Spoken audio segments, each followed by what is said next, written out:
U.S. Fish and Wildlife Service plans to tear down a deteriorating barn at its wildlife refuge in Hadley, Massachusetts, has some bird advocates angry and concerned.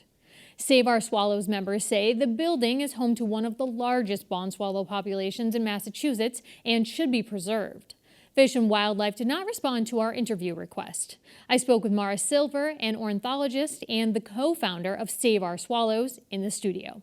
Barn swallows are they're part of a group of birds called aerial insectivores. They feed on insects, and they forage over open fields, and they nest in close association with humans.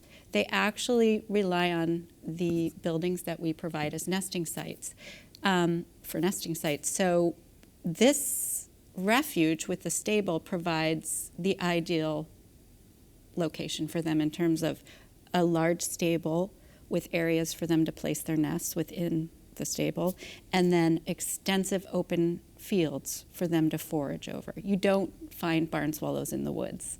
So this is just the right habitat for them. So how is it that they're a natural bird? Obviously they came from nature, but they rely on humans so heavily. So they're kind of an interesting bird that way. All the records that we have on barn swallows going back in history show them nesting in close association with humans. They kind of evolved alongside humans.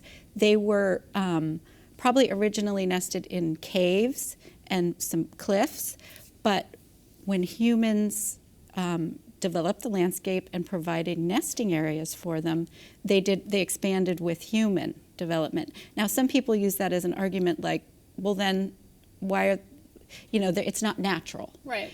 But it is. They're a native bird, and they have been nesting on human habitations for all the records we have on them. We don't have records. We don't know what the populations were like before humans were. We were here building. We really and giving don't. them really great places to put their nests. And one interesting thing to note is that they are now declining for reasons other than limited habitat. So when we find habitats that they are thriving at, that makes those areas more important because they're declining now due to factors other than limited habitat. And so regarding this space in Hadley where they have taken a shine to, how many birds are we talking about? It's a very large population, right? It's a large colony. So barn swallows are not particularly colonial. They nest singly, but they also nest in groups. I would say, a colony of 20 would be impressive, and we've got 40 pairs there. So that's 80 total birds that nested there this past breeding season. That was up from the previous year when there were 37. And these birds have had the spotlight shown on them because the U.S. Fish and Wildlife Service, which owns the stable that we're talking about, the Brymar stable, they've decided that it's an unsafe structure and it needs to be demolished. And this has raised concerns among ornithologists like yourself and other people interested in these birds thriving. But Fish and Wildlife has said that it's an unsafe structure, which is why they need to take it down. Isn't there a concern then for you that the birds could be harmed if this structure that they're living in falls in? Well, the issue with that is a little bit complex. First of all, the complex of buildings at Brymar Stable, there's a riding arena, a stable where the swallows nest, and another building called the Hot Walker Room. Those were all built at the same time. And they were all originally in the same condition. And the stable was deemed in good condition as recently as 2015 by Fish and Wildlife, who were thinking of putting solar panels on the roof. You don't put solar panels on a roof of a building that's in bad shape. As recently as 2018, Save Our Swallows hired a contractor from Ashfield, Stewart and Harrison Gray contractors. Stuart Harris came and inspected the stable, and he said it was in excellent shape, but it needed a new roof.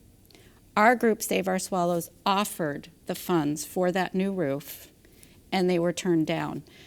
The stable was gutted illegally last fall during this environmental assessment process that Fish and Wildlife had to go through. And so it seems they intentionally damaged it. But the stable it has been damaged by Fish and Wildlife, but it is a sound building.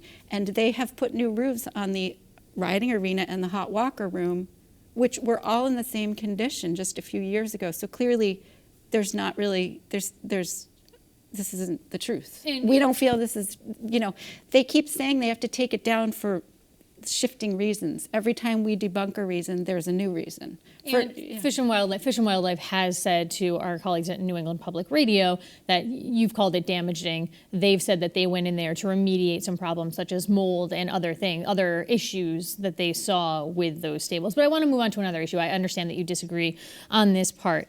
When you look at this right now, there's a 30-day pause on the Fish and Wildlife's decision to take down this structure. For you, how should these 30 days be spent? And saying that we're about halfway through, January 4th is the end of that 30-day period. Well, I mean, I think, Fish and Wildlife can demolish it, but they're going to demolish the largest known colony of a declining migratory bird on a wildlife refuge. And that shouldn't be happening. Especially, they have minimized their finding of no significant impact. We do not agree with that.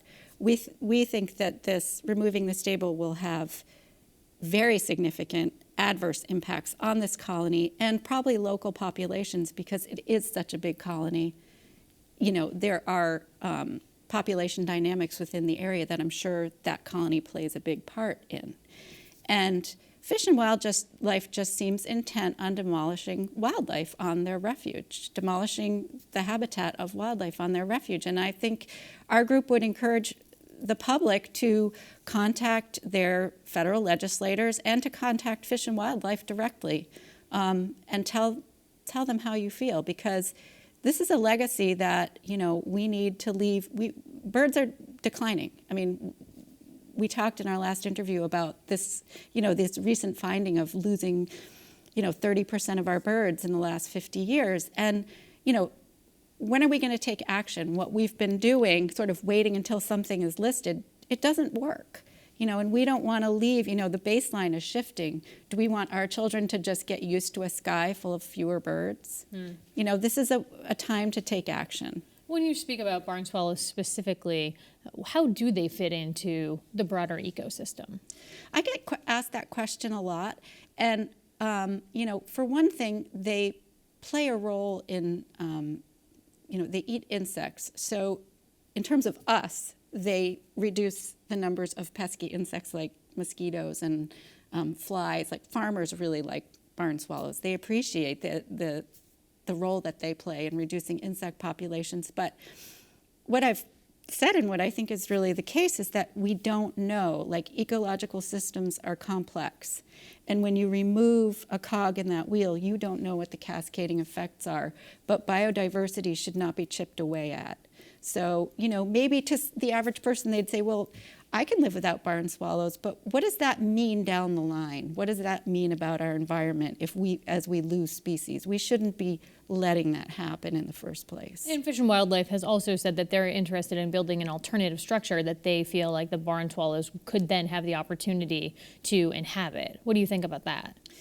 Alternative structures, when tried in Canada, where barn swallows are listed as threatened, have been fairly unsuccessbut.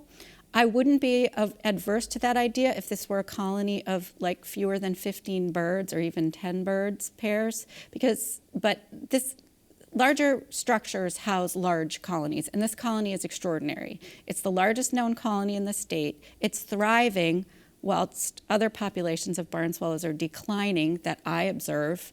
It's on a wildlife refuge. Yes, sure, build an alternative structure, but not at the expense of this one. It would be great to learn more about alternative structures for barn swallows. I love that idea, but not at the expense of the largest colony in the state.